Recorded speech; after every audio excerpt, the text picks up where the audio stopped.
फिर निवेदन करूंगा, दुनिया में ऐसा कोई समस्या नहीं जिस समस्या का कोई निदान नहीं।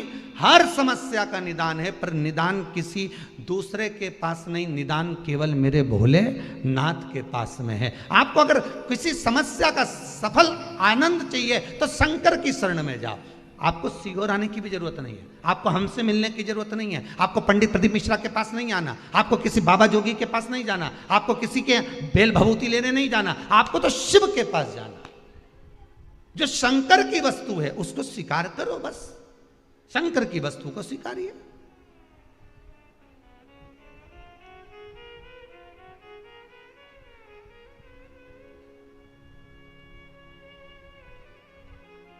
शंकर की वस्तु को स्वीकार करना चालू कर दीजिए। अरे भाई, शिव महापुराण की कथा तो यहां तक कहती है,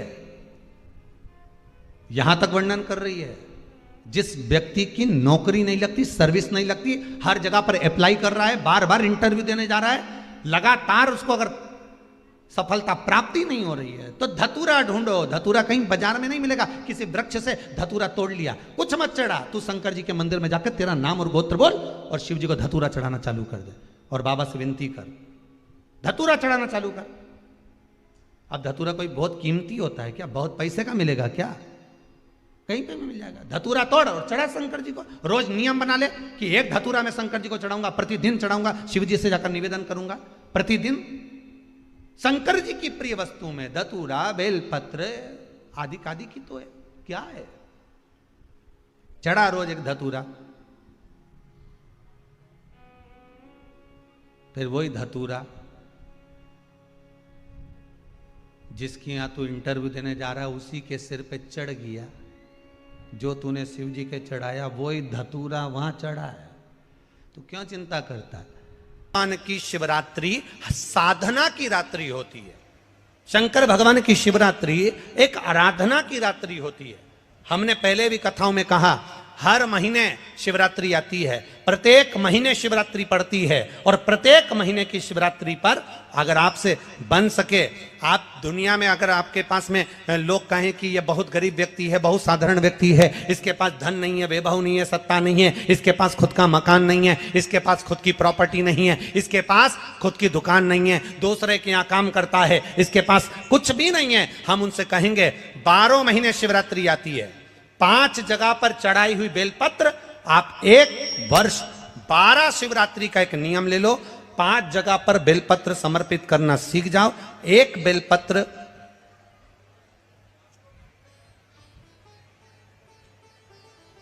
ये शिवलिंग, ये जलाधारी, बहुत ध्यान से देखना, ये चरण जहां से जल नीचे गिरता है, गणेश जी का स्थान, कार्तिकेय जी का स्थान, यह हस्तकमल, माता पार्वती जी का हाथ हस्तकमल, शिवलिंग, भगवान शंकर का स्थान।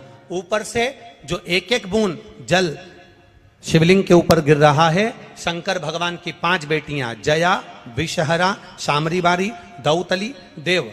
बीच में जो एक मोटी सी लाइन है वो शंकर भगवान की छोटी लड़की, क्या नाम है? अशोक सुंदरी। ये पूरे शिवलिंग का वर्णन। 5 जगह पर बेलपत्र, 5 स्थान पर बेलपत्र, 12 महीने की शिवरात्रि। आप दूसरे के यहाँ काम कर रहे हो, नहीं है नौकरी, नहीं है काम, दूसरे के मकान में रह रहे हो, खुद का मकान भी नहीं, खुद का प्लाट भी नहीं, खुद की प्रॉपर्टी भी नहीं, बहुत संघर्ष की जिंदगी जी रहे हो, ठेला धका रहे, लॉरी चला रहे, गाड़ी चला रहे, ऑटो चला रहे, अपने लिए करने का प्रयास करना। घर में जितने सदस्य हैं, 12 महीने शिवरात्रि आती है, एक बेलपत्र अशोक सुंदरी वाली जगह पर, डंडी का मुंह नीचे की ओर, दूसरी बेलपत्र माता पार्वती जी के हस्त कमल पर। ये 2 पत्ती जो होती है, इस पत्ती के 2 भाग शिवलिंग के बीच में हो। तीसरी बेलपत्र भगवान शंकर के शिवलिंग पर, डंडी का भाग आपके विपरीत दिशा में हो, विपरीत दिशा में। चौथी बेलपत्र भगवान शंकर का जहां से जल बहकर जाता है, जमीन पर जो जल बहता है, जमीन पे से जो जल बहकर जाता है, चौथी बेलपत्र उस जमीन के जल पर जहां से वो पानी बहकर जा रहा है, पूरे शिवलिंग को छोड़कर जहां से पानी जमीन पर बहकर जा रहा है उस स्थान पर। और 5वीं बेलपत्र नंदी का जो पांव ऊपर उठा हुआ है उस पांव के पास में 5वीं बेलपत्र समर्पित करना। एक शिवरात्रि से लेकर 12 शिवरात्रि जो एक वर्ष तक कर लेता है, एक वर्ष अपनी कड़ी मेहनत के साथ में मेहनत पूरी करना, और ये 5 बेलपत्र हर महीने जो शिवरात्रि आती है उस पे समर्पित करना प्रारंभ कर दीजिए और मेहनत करना प्रारंभ कर दीजिए। आपको आपके कर्म का फल मिलेगा। साल भर के अंदर आप अच्छे बनकर बैठ सकते हैं। के महीने में पूर्णिमा से पूर्णिमा के बीच में जो सोमवार पड़े, प्रदोष पड़े, शिवरात्रि पड़े, प्रयास करना, अगर बहुत कष्ट की जिंदगी चल रही हो तो शिवरात्रि, प्रदोष और जितने सोमवार पड़ रहे हो, कार्तिक में 4-5 जो सोमवार पड़े, उसमें एक बेलपत्र अशोक सुंदरी वाली जगह पर और शमी पत्र देवाधिदेव महादेव के ऊपर, ये 2 जगह पर अवश्य चढ़ा। एक महीने में जितने सोमवार पड़ जाएं और प्रदोष पड़े और मासिक शिवरात्रि पड़े, उसमें अवश्य चढ़ा। बेलपत्र कहाँ चढ़ाना है? जम के बोलो जरा। अशोक सुंदरी की जगह पर। और शमी पत्र कहाँ चढ़ाना है? देव अधिदेव महादेव के ऊपर। एक बार चढ़ाकर देखो, आपके जीवन का जो आनंद है, जो अपने हृदय की कामनाएं हैं, अपने हृदय के भाव हैं, कार्तिक का जो महीना है भगवान षडानंद कार्तिकेय जी के लिए मूल है। इस षडानंद कार्तिकेय जी ने जब तारकासुर का संहार किया था, तारकासुर को जब मार दिया था, तो 33 कोटि देवताओं ने षडानंद कार्तिकेय जी को वर प्रदान किया।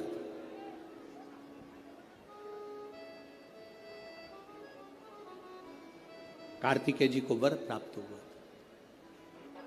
तो लक्ष्मी जी ने और भगवान नारायण ने षडानंद कार्तिकेय जी से कहा, ए स्कंद देव, ए कार्तिकेय, कार्तिक के महीने में जो दीप दान करता है उसके घर में कभी संपदा की कमी नहीं आती है। कार्तिक महीने के दीपदान की महत्वता जैसे ही लक्ष्मी और नारायण ने कही, तब ब्रह्मदेव प्रकट हुए और देवाधिदेव महादेव प्रकट हुए माँ पार्वती के साथ में, और ब्रह्मा जी प्रकट हुए माँ ब्रह्माणी के साथ में। उन्होंने वर प्रदान कर दिया। षडानंद कार्तिकेय भूलवश भी अगर कोई बेलपत्र और शमी पत्र दोनों एक साथ आपकी बहन अशोक सुंदरी और आपके पिता देवाधिदेव महादेव को शमी पत्र जो समर्पित कर देगा, षडानंद कार्तिकेय इस कार्तिक के महीने में देवाधिदेव महादेव कहते हैं उसके यहाँ कुबेर का भंडार शिव भर देते हैं। एक शमी पत्र, फिर समझिएगा, ये जो बेलपत्र है ये आप समर्पित करेंगे अशोक सुंदरी वाली जगह पर। कहाँ समर्पित करेंगे? अशोक सुंदरी की जगह। और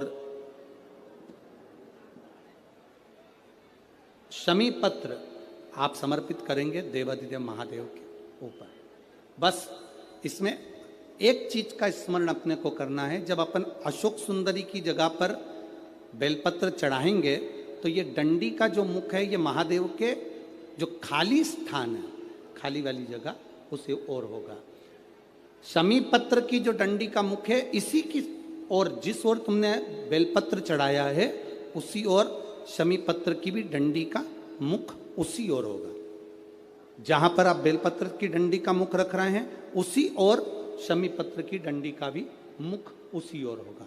तो देवाधिदेव महादेव भगवान शंकर, माँ जगत जननी जगदम्बा, श्री ब्रह्मदेव, पहले के जमाने में लड़की की शादी करते थे ना तो बहुत बड़ा परिवार देखते थे। क्यों नहीं मेरी हरियाणा की जीजी हो, सही है कि गलत है? जम के तो बोलो जरा, सही है ना? पहले जब ब्याह करते थे, शादी करते थे तो बड़ा परिवार देखते थे। कितनी बुआ? तो के 4-6 बुआ हैं। अच्छा, हाँ। कितने मामा? के 3-4 मामा हैं। चलो बहुत बढ़िया। काका ससुर के 5, बहुत जोड़ दो। लड़के के ताऊ के 3 ताऊ हैं, बहुत बढ़िया। मौसी 4 मौसियाँ हैं, 4 मौसा है, नाना नानी है, परिवार है, मामा काका बुआ सबको देखकर, बड़ा परिवार देखकर बेटी का ब्याह करते थे। क्यों करते थे? कि बेटी की जिंदगी में थोड़ा सा भी दुख आए ना तो वो अपने दुख को किसी से कह दे। कहेगी ना तो मन हल्का हो जाएगा, मन हल्का हो जाएगा ना तो फिर वो गलत कदम नहीं उठाएगी, मरने की नहीं सोचेगी, किसी ना किसी को अपने दिल की बात तो कह देगी। इसलिए पहले के जमाने में बड़ा परिवार देखते थे, बहुत बड़ा परिवार देखते थे। आज के जमाने में नया फैशन आ गया, परिवार छोटा देखा जाता है। कितने लोग हैं, सास ससुर रहेंगे, लड़का रहेगा, लड़के की एक बहन रहेगी और लड़के का एक भाई रहेगा। और राम, इतना बड़ा परिवार। छोटा देखो, फिर छोटा देखा, कौन कौन है?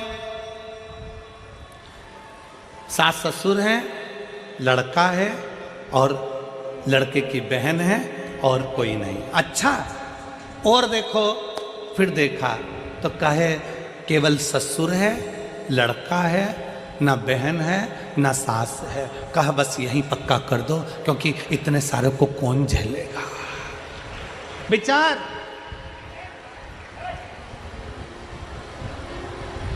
शिव महापुराण की कथा कहती है, बड़ा परिवार हमारे दुख को, हमारी तकलीफों में। मोबाइल कौन कौन चलाता है? हाथ उठाओ जल्दी से। सब चलाते हो? व्हाट्सएप पे कितने ग्रुप बने हैं तुम्हारे? जम के बोलो जरा, कितने ग्रुप से तुम जुड़ी हुई हो? 2 से जुड़ी हो, 4 से, 6 से? जितने लोग मोबाइल चलाते हैं, जितने आस्था चैनल पर सुन रहे हैं, जितने फेसबुक पर सुन रहे हैं, जितने यूट्यूब पर जो सुन रहे हैं कथा को, जितने टीवी पर सुन रहे हैं और जितने इस पावन प्रांगण में सुन रहे हैं, मोबाइल चलाते हो, तुम्हारे मोबाइल में 4-5 ग्रुप तो जुड़े होंगे। व्हाट्सएप पे, इंस्टाग्राम पे भी लोग जुड़े होंगे।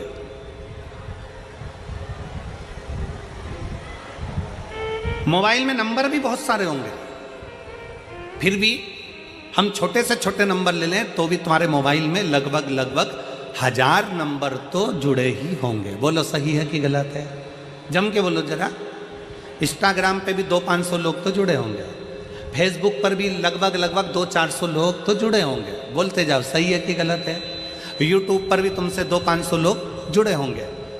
अब दिन भर तुमने समय दिया अपने मोबाइल को, अपने व्हाट्सएप के मित्रों को, अपने फेसबुक के मित्रों को, अपने इंस्टाग्राम के मित्रों को दिन भर समय दिया। सवेरे से ऐसा करते करते 2022 चले गया, 2023 चले गया और धीरे धीरे 2024 चले गए। 2025 आ जाएगा, वो भी चले जाएगा 2026। और मालूम पड़े एक दिन, मालूम पड़े कोई एक्सीडेंट हो गया, एक्सीडेंट में तुम हॉस्पिटल चले गए, हॉस्पिटल चले गए तो किसी तुम्हारे चाहने वाले ने व्हाट्सएप पर डाल भी दिया कि श्रीमान का एक्सीडेंट हो गया है और उसको बहुत तकलीफ है, बहुत कष्ट में है, और व्हाट्सएप पे डाल दिया। अब जितने लोग तुम्हारे व्हाट्सएप पर जुड़े थे, जितने लोग तुम्हारे इंस्टाग्राम पर जुड़े थे, जितने लोग तुम्हारे फेसबुक पर जुड़े थे, जितने लोग तुम्हारे यूट्यूब पर जुड़े थे, उसमें से अगर 5 लोग भी तुमको हॉस्पिटल में देखने आ जाएं,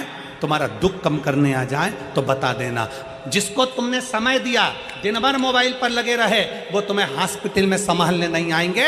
पर जो घर की पत्नी थी, जो घर के बच्चे थे, जो घर में रहने वाले परिवार के सदस्य थे, उनको 1 मिनट का समय नहीं दिया, तुम्हारी दुख की घड़ी में तुम्हें उठाकर हॉस्पिटल भी वही लेकर जाएंगे और तुम्हें दिन रात एक वही करेंगे और संभालेंगे।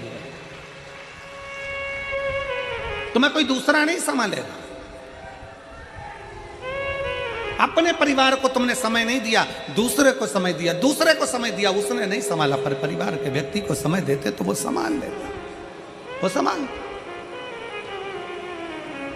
और मैंने तेरे ही भरोसे बाबा, तेरे ही भरोसे हवा बिच उड़ती जावांगी, बाबा डोर हत्तो छटीला मैं कटी जावांगी भोले मैं तेरी पतंग शंभो मैं तेरी पतंग हवा बिच उड़ती जावांगी बाबा डोर हत्तो छटीला मैं कटी। 7 वारों में एक बार और है और वो हमारा जम के बोलो जम के परिवार, उसको समय दीजिए तो।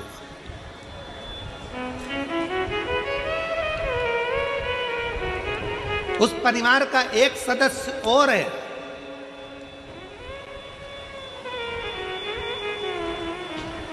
घर में माँ है, पिता है, पत्नी है, पति है, बच्चे हैं, कुटुंब है, कबीला है, सब कोई है। परिवार में अपने अपने घर के परिवार में एक व्यक्ति को और जोड़ लो, एक सदस्य और जोड़ लो, और वो है मेरा देव अधिदेव महादेव। उसको अपने परिवार का सदस्य बना, उसको अपने परिवार का सदस्य। जब वो परिवार का सदस्य बन जाएगा ना, दुख नहीं आने देगा। हमको लगता है कि हमने किया। एक सुंदर प्रसंग आता है, शिव जी की कथा कहती है, एक बनिया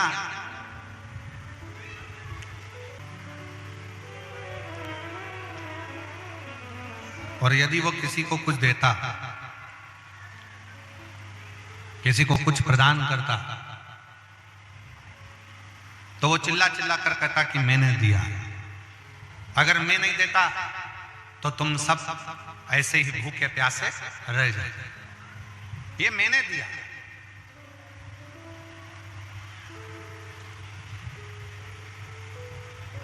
अब दुकान पर अगर कोई काम करे, व्यापार करे, तो उससे भी कहे कि मैंने दिया। अगर मैं तुम्हें काम नहीं देता तो तुम भूखे रह जाते।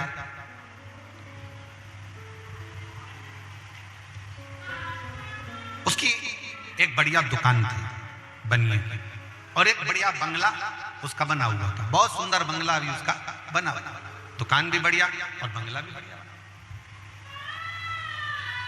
अब बनिया करता क्या कि वो रोज अपना काम तो करता, किसी को अगर कुछ दे भी देता, दरवाजे पर गौ माता आ जाती, गाय आ जाती, गाय को रोटी भी देता, तो रोटी देकर ये विचार करता कि मैं अगर इस गाय को रोज रोटी नहीं दूं तो ये गाय को पूरा गांव में कहीं रोटी नहीं मिले और बेचारी भूखी रह जाए, कहीं इसी को रोटी नहीं मिले और ये भूखी रह जाए। दुकान पर अगर नौकर काम कर रहे हैं तो सोचे कि अगर नौकर को मैं काम ना दूं तो इनको कहीं पर काम ना मिले और ये भूखे प्यासे रह जाए, इनका परिवार ना चले। अब बनिया स्वयं की प्रशंसा चाहे, स्वयं का कर्म चाहे। बनिया शिव जी के मंदिर भी जाता और शंकर जी के मंदिर में जाकर पंडित जी को चिल्ला कर कहता, लो ये बाती लो, घी लो, फूल लो, प्रसाद लो, श्रीफल लो, और सुनो पंडित जी, वो तो मैं मंदिर में आ जाता हूं तो मंदिर में भगवान को दिया भी लग रहा है, और मैं मंदिर में आ जाता हूं तो मंदिर के अंदर अगरबत्ती भी लग रही है। मैं मंदिर में आया तो मंदिर में भगवान को भोग भी लग रहा है। अगर मैं मंदिर नहीं आया तो भगवान को कोई भोग लगाने वाला भी नहीं। अब तो बनिया कहना चालू करे। एक दिन शंकर पार्वती बैठे थे और बनिया ने फिर यही बात वाली कह दी। पार्वती जी को वो बात बड़ी खल गई।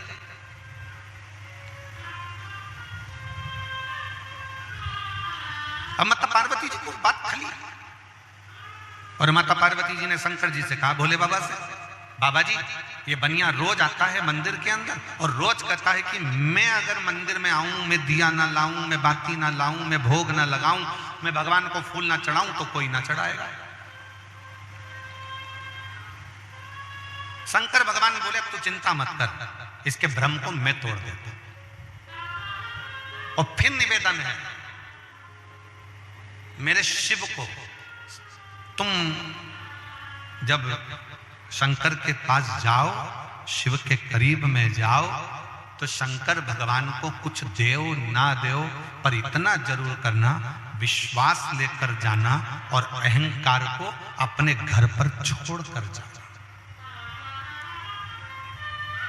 अहंकार लेकर कभी भगवान शंकर के पास में मत जा।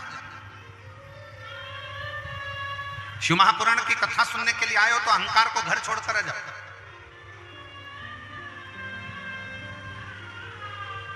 और कोकपुर की जीजियों, कांकेर के क्षेत्र के वासियों, मेरी जीजी मेरे जीजाओं, भगवान शंकर को धन्यवाद देना।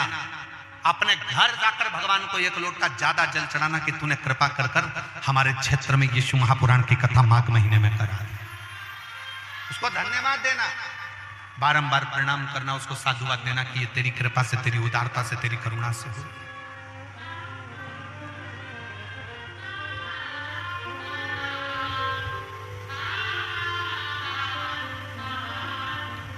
साधुता शिव के मंदिर में, शंकर की चौखट पर, शंकर के दरवाजे पर, शंकर के द्वार पर जाओ, खूब दिल से जाओ, खूब विश्वास के साथ जाओ, खूब भरोसे के साथ जाओ, पर अहंकार को थोड़ा सा दूर छोड़कर, अभिमान को थोड़ा दूर छोड़कर, अभिमत्ता को थोड़ा दूर छोड़कर, अहंकार को थोड़ा दूर छोड़कर फिर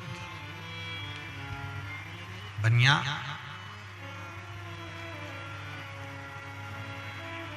शिव जी के मंदिर में जाकर चिल्लाकर कहता है, पंडित जी ये बाती लो, पंडित जी ये दीप लो, पंडित जी ये जल लो, ये फूल लो। अगर मैं नहीं आऊंगा, अगर मैं नहीं आऊंगा तो ये मंदिर पूरा सूना पड़ा है। ये हमारे भीतर का अभिमान है, हमारे भीतर का अहंकार है कि हम ये सोचते हैं कि मैं नहीं जाऊंगा तो सब सुना हो जाए। नहीं,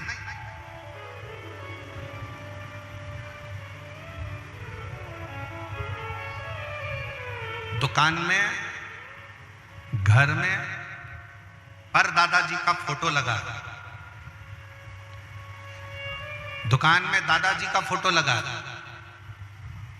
पर दादाजी का फोटो लगा। क्यों लगा? दुकान में दादाजी का फोटो क्यों लगाया गया? वो फोटो घर में अगर बुजुर्ग का फोटो लगा है, दुकान में बुजुर्ग का फोटो लगा है, तो वो फोटो हमसे कहता है चिंता करना छोड़ दे। मैं भी यही सोचता था कि मैं दुकान चला रहा हूं, पर मैं मरकर चले गया तो भी दुकान चल रही है। बेटा चला रहा है, पोते चला रहे हैं, पंती चला रहे हैं, पर दुकान चल रही है।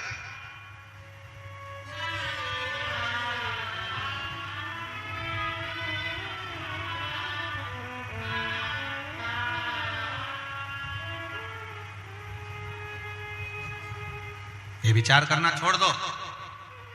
कई माताएं कह देती हैं वो तो मैं जिंदा हूं इसलिए घर चल रहा है, जिस दिन मैं मर गई आटे दाल का भाव मालूम पड़ जाएगा तो बूढ़ी अम्मा से कहे तो मरी जा।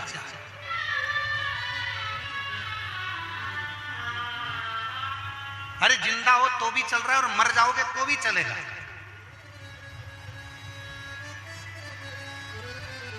पर अहंकार के शब्द लेकर मत आओ कि मैं चला रहा हूं, मैं कर रहा हूं ना। मेरा आपकी कृपा से सब काम हो रहा है, करते हो भोले बाबा मेरा नाम हो रहा है, करते हो भोले बाबा मेरा नाम हो रहा है। मेरा आपकी कृपा से सब काम हो रहा है, भोले आपकी कृपा से सब काम हो रहा है। मैं तो नहीं हूँ काबिल तेरा पार कैसे पाओ, मैं तो नहीं हो काबिल तेरा पार कैसे पाओ। टूटी हुई वाणी से गुणगान कैसे गाऊं, टूटी हुई वाणी से गुणगान कैसे गाऊं। कर करता नहीं मैं कुछ भी, करता नहीं मैं कुछ भी सरेआम हो रहा है, भोले आपकी कृपा से सब काम हो रहा है। छोड़ दो ये विचार करना कि तुम कर रहे हो।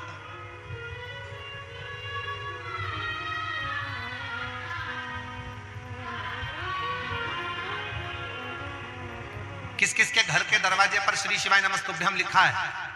हाथ उठाओ जल्दी से, सबके लिखा है, रखो।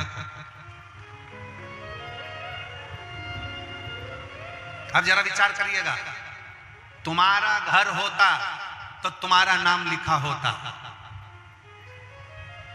तुम्हारी दुकान होती तो तुम्हारा नाम लिखा होता। वहां क्या लिखा है? जम के बोलो, श्री शिवाय नमस्तुभ्यम। मतलब वो घर तुम्हारा नहीं है, अब वो घर स्वयं देव अधिदेव महादेव का है, तो वो चला।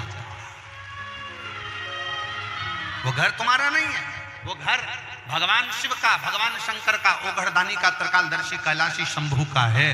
अब चलाने वाला स्वयं देव अधिदेव महादेव। अब चलाने वाला कोई दूसरा नहीं, अब चलाने वाला स्वयं शंकर है, स्वयं शंभू, स्वयं त्रिकालदर्शी कैलाशी अविनाशी शिव। भ्रम छोड़ दो, ये विचार छोड़ देना कि घर तुम्हारा है। सेठ जी बनिए की बुद्धि में ये बात नहीं बैठी, तब भगवान शंकर एक साधु का रूप रख कर गए। साधु का रूप रख कर जाकर बनिया से पूछा, क्यों बनिया, क्या बात है? तुम कहते हो कि नया मकान बना रहे हो, हमने सुना कि तुम नया घर बना रहे हो, हमने सुना कि तुम नया दुकान बना रहे हो। जब तुम्हारी दुकान एक है, तुम्हारा मकान एक है, तो फिर ये नया क्यों बना रहे हो? तो सेठ जी बड़े चतुर थे, उन्होंने कह दिया, बनिया ने तुरंत कह दिया कि मैं मेरे लिए नहीं बना रहा, ये मजदूर बेचारे, इनका पेट भरा जाएगा, इनको थोड़ा काम मिल गया है तो इनका पेट भराएगा, इसलिए मेरे को मकान की जरूरत नहीं, मेरे को दुकान की जरूरत नहीं, पर इनका पेट भरा है, इसलिए मैं मकान बना रहा हूं, इसलिए मैं दुकान बना रहा हूं, इनको थोड़ा काम मिल जाए, इनके परिवार का पेट भरा जाए। भगवान शंकर जो साधु का रूप रख कर आए थे, उन्होंने कहा, जरा सेठ जी एक पत्थर को उठा कर लेकर आओ, एक पत्थर उठा कर लाओ, जाओ जरा। सेठ जी बाहर गए, एक पत्थर उठा कर लाओ। भगवान शंकर ने कहा, सेठ जी इस पत्थर को तोड़ दो। सेठ जी ने पत्थर को तोड़ दिया। क्या देखा? उस पत्थर के अंदर छोटे छोटे कीड़े थे। सेठ जी, अब एक बात बताओ, तुम सोचते हो कि इनको तुमने काम दिया, अब ये कीड़े जो पत्थर के अंदर हैं, इनको किसी ने काम दिया है? इनका भी तो पेट भरा रहा है, इनका भी तो उधर तृप्त हो रहा है। सेठ जी, ये विचार करना बंद कर दो कि तुम किसी का पेट भर रहे हो, ये बोलो कि पेट भरने वाला भी वो देव अधिदेव